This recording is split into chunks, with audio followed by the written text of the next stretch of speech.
ಎಲ್ರಿಗೂ ನಮಸ್ಕಾರ. ನಮಸ್ಕಾರ. ಎಲ್ಲರೂ ಚೆನ್ನಾಗಿದ್ದೀರಾ? ಚೆನ್ನಾಗಿದ್ದೀವಿ. ವಿಶೇಷವಾಗಿ ಇವತ್ತು ನಾವು ನಿಜವಾಗ್ಲೂ ಭಾಳ ಸಂತೋಷ ಆಗ್ತಾ ಇದೆ. ನಿಮ್ಗಳ ಜೊತೆಯಲ್ಲಿ ಒಂದು ಅದ್ಭುತವಾದಂಥ ಕ್ಷಣಗಳನ್ನ ನಾವು ಆಚರಣೆ ಮಾಡ್ಕೊಳ್ಳೋದಕ್ಕೆ ಮುಂದಾಗ್ತಾ ಇದ್ದೀವಿ. ಇವತ್ತು ನಾವು ಪ್ರೀತಿಸಿ ಮದುವೆ ಆಗಿ ಬರೋಬ್ಬರಿ 11 ವರ್ಷಗಳಾಯಿತು. ನಮ್ಮ ದಾಂಪತ್ಯ ಜೀವನ ಶುರು ಮಾಡಿ ಇವತ್ತು 11 ವರ್ಷಗಳು ಕಂಪ್ಲೀಟ್ ಆಗಿದೆ. ಸೊ ನಿಜವಾಗ್ಲೂ ಭಾಳ ಸಂತೋಷ ಆಗ್ತಾ ಇದೆ. ಮೊದಲನೇದಾಗಿ ನಿಮ್ಮೆಲ್ಲರೂ ಆಶೀರ್ವಾದ ಬೇಕಷ್ಟೇ, ಬೇರೇನಿಲ್ಲ. ನಿಮ್ಮೆಲ್ಲರೂ ಆಶೀರ್ವಾದ ಇದ್ದರೆ ಇನ್ನೊಂದಷ್ಟು ಜನರಿಗೆ ಸಹಾಯ ಮಾಡೋ ಶಕ್ತಿ ನಮ್ಮಿಬ್ಬರಿಗೂ ಬರುತ್ತೆ. ಮೊದಲನೇದಾಗಿ ನಾವು ಕೊನೆ ಉಸಿರಿರೋವರೆಗೂ ನಿಮ್ಮ ಆಶೀರ್ವಾದ ಮತ್ತು ನಿಮ್ಮ ಆರೈಕೆ, ನಿಮ್ಮ ಪ್ರೋತ್ಸಾಹ ಯಾವಾಗಲೂ ನಮ್ಮ ಮೇಲೆ ಹೀಗೆ ಇರಲಿ. ದಯವಿಟ್ಟು ನಮ್ಗೆ ಆಶೀರ್ವಾದ ಮಾಡಿ. ಹಾಗೆ ಮಂಜಮ್ಮ ಅವರು ಕೂಡ ನನ್ನ ಕಡೆಯಿಂದ ಹೃದಯಪೂರ್ವಕವಾಗಿ ಧನ್ಯವಾದಗಳನ್ನ ತಿಳಿಸ್ತೀನಿ. ಯಾಕಂತ ಹೇಳಿದ್ರೆ ನಾನು ಎಷ್ಟು ಕಾಟ ಕೊಡ್ತೀನಿ ಅದನ್ನೆಲ್ಲ ಸಹಿಸ್ಕೊಂಡು ನನ್ನ ಜೊತೆ ಇರೋಳು. ಸೊ ದಯವಿಟ್ಟು ಅವ್ರಿಗೊಂದ್ಸತಿ ಕ್ಲಾಸ್ ಮಾಡಿ, ಅವ್ರಿಗೆ ಒಳ್ಳೇದಾಗಲಿ. ಪ್ರೀತಿ ಪ್ರೋತ್ಸಾಹ ಯಾವಾಗಲೂ ಹೀಗೆ ಇರಲಿ. ನಮ್ಮ ಕೈಲಾದ ಸೇವೆ ನಮ್ಮ ಕೈಲಾದಷ್ಟು ನಾವು ಮಾಡ್ತಾ ಇದ್ದೀವಿ. ನಿಮ್ಮ ಮನಸ್ಸಿಗೆ ಎಷ್ಟು ಸ್ಯಾಟಿಸ್ಫ್ಯಾಕ್ಷನ್ ಇದೆ, ಎಷ್ಟು ಸಂತೋಷ ಕೊಟ್ಟಿದೆ ಗೊತ್ತಿಲ್ಲ. ಬಟ್ ನಮಗೆ ದೇವರು ಏನು ಯೋಗ್ಯತೆ ಕೊಟ್ಟಿದ್ದಾರೆ, ಎಷ್ಟು ನಮ್ಮ ಕೈಲಿ ಸಾಧ್ಯ ಇದೆ, ನಿಮ್ಮನ್ನ ಎಷ್ಟು ಖುಷಿಯಾಗಿ ಇಟ್ಕೊಳ್ಳೋದಕ್ಕೆ ಸಾಧ್ಯ ಇದೆ ಅಷ್ಟು ಕೂಡ ಪ್ರಾಮಾಣಿಕವಾಗಿ ನಾವು ಪ್ರಯತ್ನ ಪಡ್ತಾ ಇರ್ತೀವಿ. ನಿಮ್ಮ ಎಲ್ಲರ ಆಶೀರ್ವಾದ ನಮ್ಮ ಮೇಲೆ ಇರಲಿ. ಒಳ್ಳೆಯದಾಗಿ.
ನೋಡಿ, ಹಾಗೆ ನನ್ನ ಅಪ್ಪನ ಆಶೀರ್ವಾದ ತೊಗೊಳಕ್ಕೆ ಬಂದೋ. ಸೊ ನಿಜವಲ್ಲೂ ಖುಷಿಯಾಗುತ್ತೆ. ದೇವ್ರ ಮಕ್ಕಳ ಆಶೀರ್ವಾದ ಆದಾದಮೇಲೆ ನನ್ನಪ್ಪ ಶ್ರೀ ಧರ್ಮಶನೇಶ್ವರ ಅವರ ಆಶೀರ್ವಾದ ಪಡ್ಕೋತಿದ್ದೀವಿ. ನಿಜವಾಗ್ಲೂ ನಂಗೆ ಖುಷಿ ಆಗ್ತಿದೆ.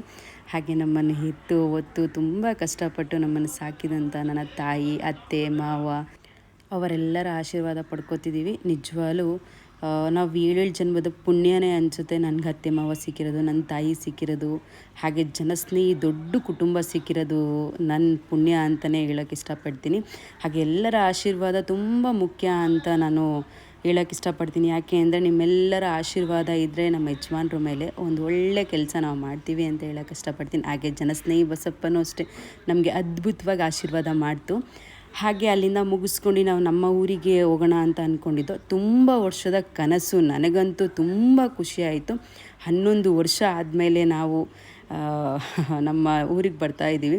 ಸೊ ನಾವು ಅಂದ್ಕೊಂಡಿರೋ ಕನಸು ಈಗ ಈಡೇರಿದೆ ಅಂತ ನಾನು ಹೇಳೋಕ್ಕೆ ಇಷ್ಟಪಡ್ತೀನಿ. ತುಂಬ ಜನ ನಾವು ಊಹೆನೂ ಮಾಡೋಕ್ಕಾಗ್ದಿರೋ ಅಷ್ಟು ಜನ ಬಂದು ನಮ್ಮನ್ನು ಮಾತಾಡಿಸಿ ನಮ್ಮನ್ನೆಲ್ಲ ದೇವಸ್ಥಾನಕ್ಕೆ ಕರ್ಕೊಂಬಂದರು. ನಿಜವಾಗ್ಲೂ ಖುಷಿ ಆಯಿತು. ನೋಡಿ, ನಾವು ಊಹೆನೂ ಮಾಡ್ಕೊಂಡಿರಲಿಲ್ಲ ಹಿಂಗೆಲ್ಲ ಇರುತ್ತೆ ಅಂತ.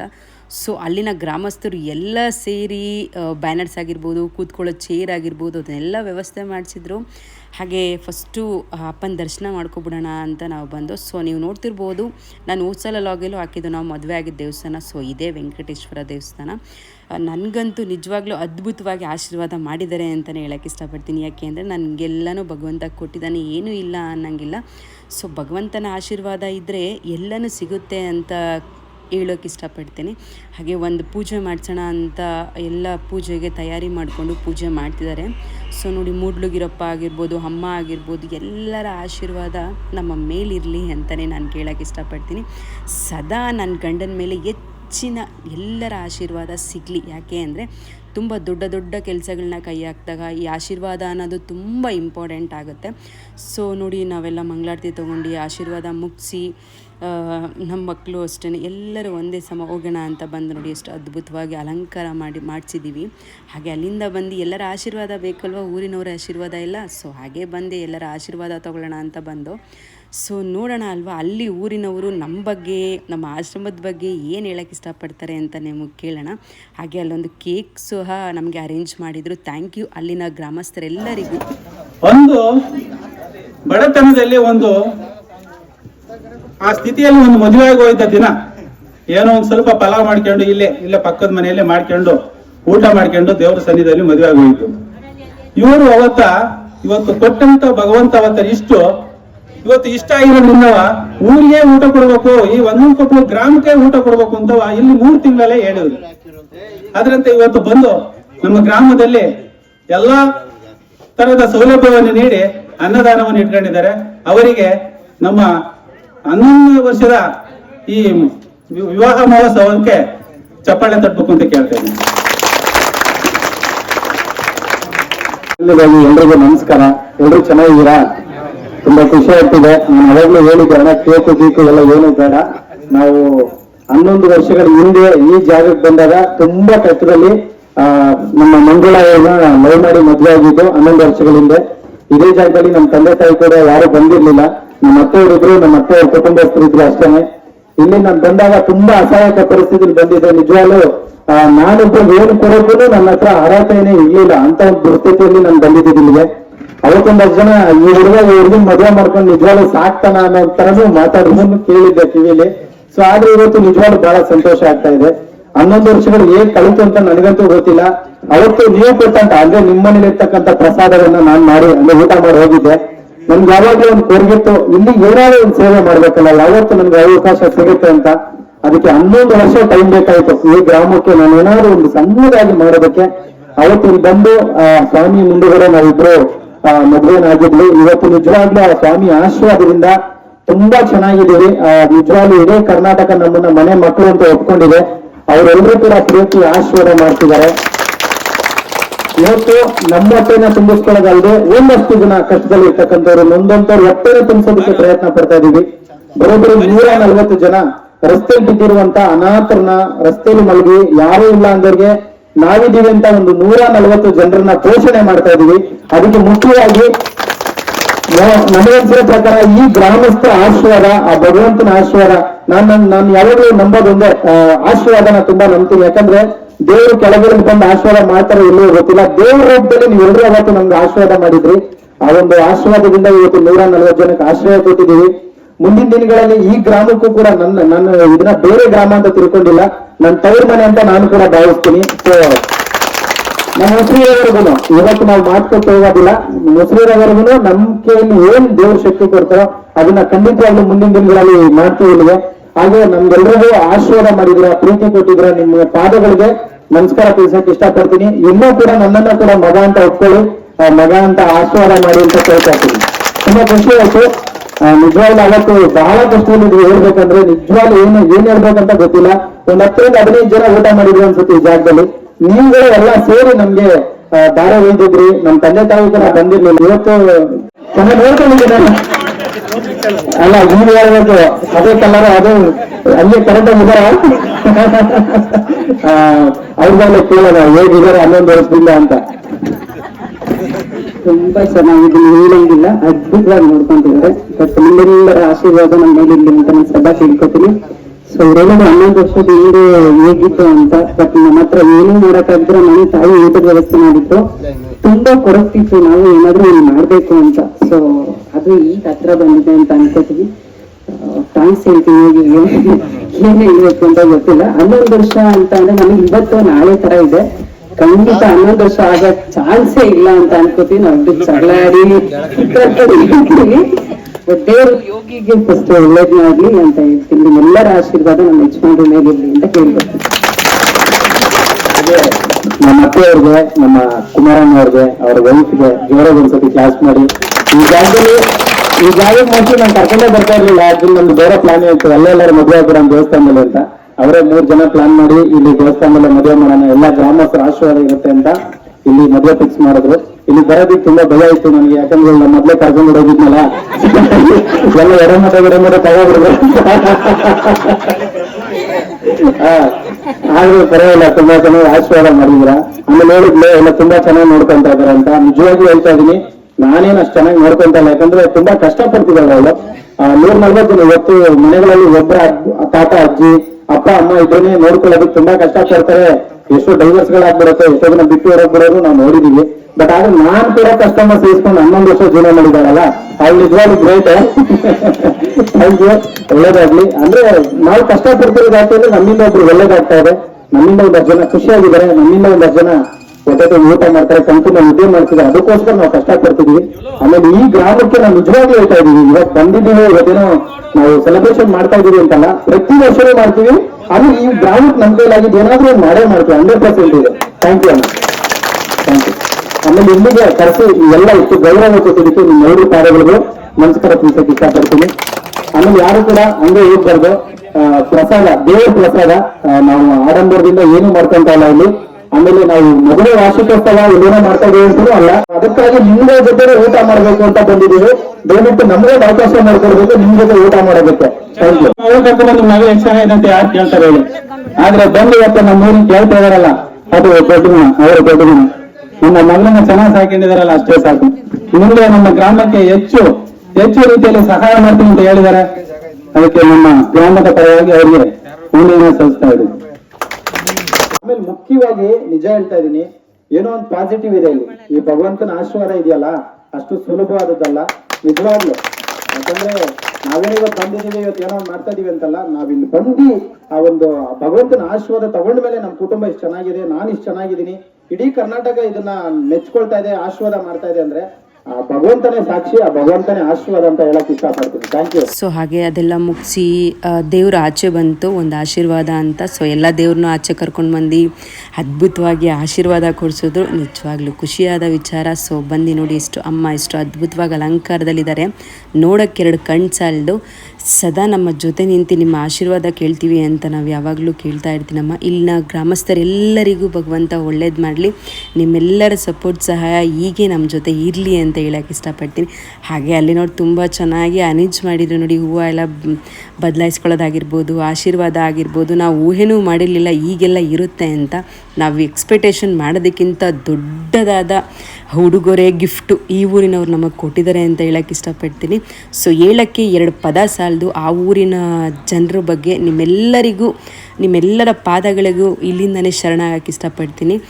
ಹಾಗೆ ನಿಮ್ಮೆಲ್ಲರ ಆಶೀರ್ವಾದ ಹೀಗೆ ಇರಲಿ ಅಂತಲೂ ಕೇಳ್ಕೊತೀನಿ. ಅವರೆಲ್ಲ ಅಕ್ಷತೆ ಕಾಳು ತಗೊಂಡು ನಿಮ್ಗೆ ಒಳ್ಳೇದಾಗಲಿ ಅಂತ ನಮ್ಮ ತಲೆ ಮೇಲೆ ಹಾಕ್ತಿದ್ದಾರೆ. ನಿಜವಾಗ್ಲೂ ಖುಷಿ ಆಯಿತು. ಹಾಗೆ ನೋಡಿ ದೇವರೆಲ್ಲರೂ ಬಂದು ಆಶೀರ್ವಾದ ಮಾಡ್ತಿದ್ದಾರೆ. ಊರಿನ ಜನರು ನಾವು ಊಹೇನೂ ಮಾಡ್ಕೊಳಕ್ಕಾಗ್ದಿರಷ್ಟು ಪ್ರೀತಿ, ವಿಶ್ವಾಸ, ನಂಬಿಕೆ ಇಟ್ಟಿದ್ರಲ್ಲ, ಅದಕ್ಕೆ ನಾವೇನು ಹೇಳಿದ್ರು ಚಿರಋಣಿ ಅಂತ ಹೇಳೋಕ್ಕೆ ಇಷ್ಟಪಡ್ತೀನಿ. ಹಾಗೆ ಇಷ್ಟು ಜನ ಬಂದಿದ್ರು ನೋಡಿ ಅಲ್ಲಿನ ಊರಿನವರೆಲ್ಲರೂ ಅಂತ, ನಿಜವಾಗ್ಲೂ ಖುಷಿಯಾಯಿತು. ಕೇಕ್ ಕಟ್ಟಿಂಗ್ ಮಾಡಿ ಹಾಗೆ ಊಟದ ವ್ಯವಸ್ಥೆ ಕೂಡ ಮಾಡಿಸಿದ್ದು. ನಮ್ಮ ಕೈಲಾದಂಥ ಸಣ್ಣ ಸೇವೆನ ಅಷ್ಟೇ ನಾವು ಮಾಡಿರೋದು. ಕೇಕ್ ಕಟ್ಟಿಂಗ್ ಮಾಡಿ ಅಲ್ಲಿರೋ ಜನಕ್ಕೆಲ್ಲನೂ ಒಂದು ಕೇಕ್ ಪೀಸ್ನೆಲ್ಲ ತಿನ್ನಿಸಿ ನಮಗೂ ಅಂತೂ ತುಂಬ ಖುಷಿಯಾಯಿತು. 11 ವರ್ಷದಲ್ಲಿ ಈ ಥರ ಯಾವತ್ತೂ ಖುಷಿಯಾಗಿಲ್ಲ ಅಂತ ಅನ್ಕೋತೀನಿ ನನ್ನ ಪ್ರಕಾರ. ಸೊ ಅಲ್ಲಿನ ಎಲ್ಲ ಜನರಿಗೆ ಊಟದ ವ್ಯವಸ್ಥೆ ಮಾಡಿಸಿದ್ದು ನನಗೆ ತುಂಬಾ ಖುಷಿಯಾಯಿತು. ತುಂಬ ವರ್ಷದ ಕನಸು ಈಗ ಈಡೇರ್ತಿದೆ ಅಂತಲೂ ಹೇಳೋಕ್ಕೆ ಇಷ್ಟಪಡ್ತೀನಿ. ಸೊ ನನ್ನ ಚಿಕ್ಕಪ್ಪ, ನನ್ನ ತಾಯಿ, ಹಾಗೆ ನನ್ನ ಚಿಕ್ಕಮ್ಮ ಎಲ್ಲರಿಗೂ ಧನ್ಯವಾದಗಳನ್ನ ತಿಳಿಸ್ತೀನಿ. ಯಾಕೆ ಅಂದರೆ ನನ್ನ ಮದುವೆ ಆಗೋಕ್ಕೆ ಸೊ ಅವರೇ ಕಾರಣ. ನಾವು ಲವ್ ಮ್ಯಾರೇಜ್ ಅಂತ ಅಂದಾಗ ಯಾರೂ ಮನೆಗೂ ಕೂಡ ಸೇರಿಸ್ತಿರ್ಲಿಲ್ಲ. ಆಗ ನನ್ನ ತಾಯಿ ಬಂದು ಇದೇ ದೇವಸ್ಥಾನದಲ್ಲಿ 11 ವರ್ಷದ ಹಿಂದೆ ನನ್ನ ಮದುವೆ ಮಾಡಿದರು. ಇವರೆಲ್ಲರ ಆಶೀರ್ವಾದ ಇರಲಿ. ಹಾಗೆ ಯೋಗಿ 1-2 ಮಾತಾಡ್ತಾರೆ, ನಾವು ಕೇಳಿಸ್ಕೊಳ್ಳೋಣ ಅಲ್ವಾ? ಎಲ್ಲ ಹಂಗೆ ಆಶೀರ್ವಾದ ಮಾಡಿ. ಯಾಕಂದ್ರೆ ನಾನು ಈಗಲೂ ಹೇಳ್ತಾ ಇದ್ದೀನಿ, ನಿಮ್ಗಳ ಆಶೀರ್ವಾದ ನಂಗೆ ಬಹಳ ಮುಖ್ಯ. ನಿಮ್ಮ ಆಶೀರ್ವಾದ ಇದ್ರೆ ಇನ್ನೂ ಮುಂದಿನ ದಿನಗಳಲ್ಲಿ ಇನ್ನೂ ಬೇರೆ ಬೇರೆ ಕೆಲಸಗಳನ್ನ ನಾನು ಮಾಡ್ತೀನಿ. ಒಂದೇ ಒಂದು ಯೋಜನೆ ಹಾಕೊಂಡಿದ್ದೀನಿ. ಏನಪ್ಪಾ ಅಂದ್ರೆ ಬಡ ಮಕ್ಕಳಿಗೆ ಎಜುಕೇಶನ್ ಪರವಾಗಿ ಒಂದಷ್ಟು ಜನ ವಿದ್ಯಾರ್ಥಿಗಳಿಗೆ ಉಚಿತ ಶಿಕ್ಷಣ ಕೊಡ್ಬೇಕು ಅಂತ. ಬರೋಬ್ಬರಿ 1,000 ಜನ ಮಕ್ಕಳಿಗೆ ಉಚಿತ ಶಿಕ್ಷಣ, ಗಾರೆ ಕೆಲಸ ಮಾಡೋರು, ಕೂಲಿ ಕೆಲಸ ಮಾಡೋರು, ಅವ್ರಿಗೆಲ್ಲ ಫ್ರೀ ಎಜುಕೇಶನ್ ಕೊಡ್ಬೇಕಂತ ಪ್ಲಾನ್ ಮಾಡ್ತಾ ಇದ್ದೀನಿ. ಸೊ ಎಲ್ಲರೂ ಆಶೀರ್ವಾದ ಇರಲಿ. ನಮ್ಮಿಬ್ಬರಿಗೂ ದಯವಿಟ್ಟು ಅಲ್ಲಿಂದಾನೇ ಆಶೀರ್ವಾದ ಮಾಡಿ.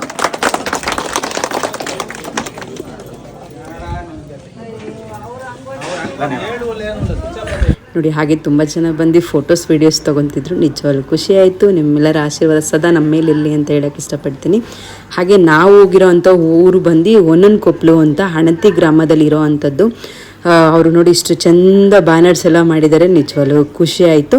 ಹಾಗೆ ಇದೆಲ್ಲ ಪೂಜೆ ಕೇಕ್ ಕಟ್ಟಿಂಗ್ ಎಲ್ಲ ಮುಗಿಸಿ ನಮ್ಮ ಕೈಯಿಂದ ಒಂದು 10 ಜನಕ್ಕಾದರೂ ಊಟ ಬಡಿಸೋಣ ಅಂತ ಬಡಿಸ್ತಿದ್ದೀವಿ. ನಿಜವಾಗ್ಲೂ ಊಟ ಬಡಿಸೋದಲ್ಲಿರುತ್ತಲ್ವ ಆ ಖುಷಿ ಬೇರೆಲ್ಲೂ ಸಿಗಲ್ಲ ಅಂತ ಅನ್ಕೋತೀನಿ. ಎಷ್ಟೇ ಕೋಟಿ ಇದ್ರೂ ನಮ್ಮ ಕೈಯಿಂದ ಒಂದು ತುತ್ತು ಯಾರಿಗಾದ್ರೂ ಕೊಡೋವಂಥ ಪ್ರೀತಿ ಬೇರೆಲ್ಲೂ ಸಿಗಲ್ಲ ನನ್ನ ಪ್ರಕಾರ. ನಿಜವಾಗ್ಲೂ ನನಗೆ ಆ ಊರಿನಲ್ಲಿ ಒಂದು ಟೈಮಿಗೆ ಆಗಿರ್ಬೋದು ಅಥವಾ ಒಂದು ತುತ್ತುಗಾಗಿರ್ಬೋದು ನನ್ನ ಕೈಯಾರೆ ಬಡಿಸಿದಾಗ ನಿಜವಾಗ್ಲೂ ನನ್ನ ಕಣ್ಣಲ್ಲಿ ನೀರಿತ್ತು ಅಂತ ಹೇಳೋಕ್ಕೆ ಇಷ್ಟಪಡ್ತೀನಿ. ನಾನು ಮದುವೆ ಆದಾಗ ನನ್ನಿಂದ ಏನೂ ಆಗಲ್ಲ ಅನ್ಬೇಕಾದ್ರೆ ನಾನು ಮದುವೆ ಆಗಿದ್ದು. ಸೊ ಆಗಿಂದ ಭಗವಂತ ಈಗಲೂವರೆಗೂ ಯಾವುದೇ ಕಷ್ಟ ಬರ್ದಿನಂಗೆ ನೋಡ್ಕೋತಿದ್ದಾರೆ. ಸೊ ಸುಖ ಬೇಕು ಅಂತ ಯಾವತ್ತೂ ನಾನು ಕೇಳಿಲ್ಲ. ಸೊ ಇದ್ದಷ್ಟು ಸುಖದಲ್ಲಿ ನಾನು ಚೆನ್ನಾಗಿದ್ದೀನಿ ಅಂತ ಹೇಳೋಕ್ಕೆ ಇಷ್ಟಪಡ್ತೀನಿ. ಹಾಗೆ ನಿಜವಾಗ್ಲೂ ನೋಡಿ ಅಲ್ಲಿ ನೂರಿನವ್ರು ಎಲ್ಲರೂ ಒಳ್ಳೇದಾಗ್ಲಪ್ಪ, ನಿಮಗೆ ಒಳ್ಳೇದಾಗಲಿ, ನಮ್ಮೆಲ್ಲರ ಆಶೀರ್ವಾದ ಇರಲಿ ಅಂತ ಹೇಳ್ತಿದ್ದಾರೆ. ನಿಜವಾಗ್ಲೂ ಖುಷಿ ಆಯ್ತಮ್ಮ. ಹಾಗೆ ಆ ಊರಿನವ್ರು ಎಲ್ಲರೂ ನೋಡಿ ನನಗೂ ಖುಷಿ ಆಯಿತು.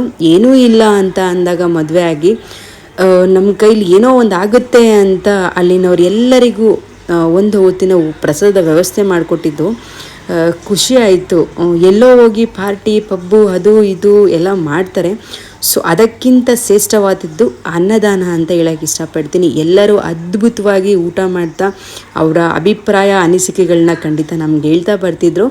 ಅದನ್ನೆಲ್ಲ ಕೇಳಿ ನಿಜವಾಗ್ಲೂ ನಮ್ಮ ಕಿವಿ ಇಂಪಾಯಿತು ಅಂತಲೇ ಹೇಳೋಕ್ಕೆ ಇಷ್ಟಪಡ್ತೀನಿ. ಹಾಗೆ ನಾವು ಕೂಡ ಊಟ ಮಾಡೋಣ ಅಂತ ಮಾಡ್ತಿದ್ದೀವಿ. ಅಡುಗೆ ಮಾತ್ರ ಅದ್ಭುತವಾಗಿ ಮಾಡಿದರು. ಒನ್ನೊಂದ್ಕೊಪ್ಲು ಎಲ್ಲ ಸಿಬ್ಬಂದಿ ವರ್ಗದವ್ರಿಗೂ ನನ್ನ ಕಡೆಯಿಂದ ಧನ್ಯವಾದಗಳನ್ನ ತಿಳಿಸ್ತಿದ್ದೀನಿ. ಅಷ್ಟು ಅದ್ಭುತವಾಗಿ ನೀವು ಊಟ ಮಾಡಿಸಿದ್ರಿ. ಟೇಸ್ಟ್ ಮಾತ್ರ ತುಂಬ ಚೆನ್ನಾಗಿತ್ತು. ಹಾಗೆ ಅಪ್ಪನ ಸನ್ನಿಧಿಯಲ್ಲಿ 1-2 ಮಾತು ಕೇಳೋಣ ಅಂತ ಬಂದು.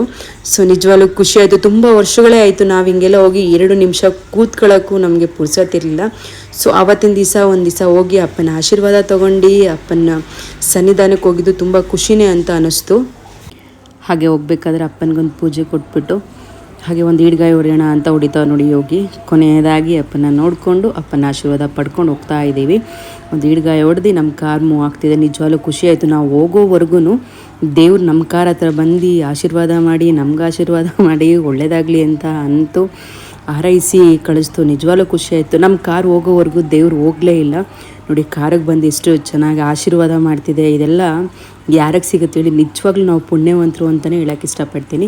ನಮ್ಮ ಕಾರ್ ಮೂವ್ ಆಗಿ ಮುಂದೆ ಹೋಗಾದ್ಮೇಲೆ ದೇವರು ಸನ್ನಿಧಾನಕ್ಕೆ ಹೋಗಿದ್ದು. ಭಗವಂತನ ಆಶೀರ್ವಾದ ಎಲ್ಲರ ಮೇಲೆ ಇರಲಿ ಅಂತ ಹೇಳೋಕ್ಕೆ ಇಷ್ಟಪಡ್ತೀನಿ. Thank you so much. ಕರ್ನಾಟಕದ ನನ್ನ ಎಲ್ಲ ಹೃದಯ ಸ್ನೇಹಿತರಿಗೂ ಕೂಡ ಧನ್ಯವಾದಗಳನ್ನು ತಿಳಿಸ್ತೀನಿ. ಇವತ್ತು ನಮ್ಮ 11ನೇ ವರ್ಷದ ವಿವಾಹ ಮಹೋತ್ಸವದ ಪ್ರಯುಕ್ತ ಎಲ್ಲರೂ ಕೂಡ ಶುಭಾಶಯವನ್ನು ಕೋರಿದ್ದೀರಾ. ಎಲ್ಲರೂ ಪ್ರೀತಿ ಪ್ರೋತ್ಸಾಹ ಆಶೀರ್ವಾದ ಸದಾ ನಮ್ಮ ಮೇಲೆ ಹೀಗೆ ಇರಲಿ. ಎಲ್ರಿಗೂ ಭಗವಂತ ಒಳ್ಳೇದು ಮಾಡಲಿ. ಆ ಶನೇಶ್ವರ ಸ್ವಾಮಿಯವರ ಆಶೀರ್ವಾದ ಸದಾ ಎಲ್ಲರೂ ಚೆನ್ನಾಗಿಟ್ಟಿರಲಿ. ಜೊತೆಗೆ ನಿಮ್ಮೆಲ್ಲರ ಆಶೀರ್ವಾದ, ಕರ್ನಾಟಕದ ಎಲ್ಲ ನನ್ನ ತಾಯಿಯಂದ್ರ ಆಶೀರ್ವಾದ, ಅಣ್ಣಂದ್ರ ಆಶೀರ್ವಾದ, ಅಪ್ಪಂದ್ರ ಆಶೀರ್ವಾದ, ಎಲ್ಲರ ಆಶೀರ್ವಾದ ನಮ್ಮ ಕುಟುಂಬದ ಮೇಲೆ ಇರಲಿ. ಒಳ್ಳೆಯದಾಗಲಿ.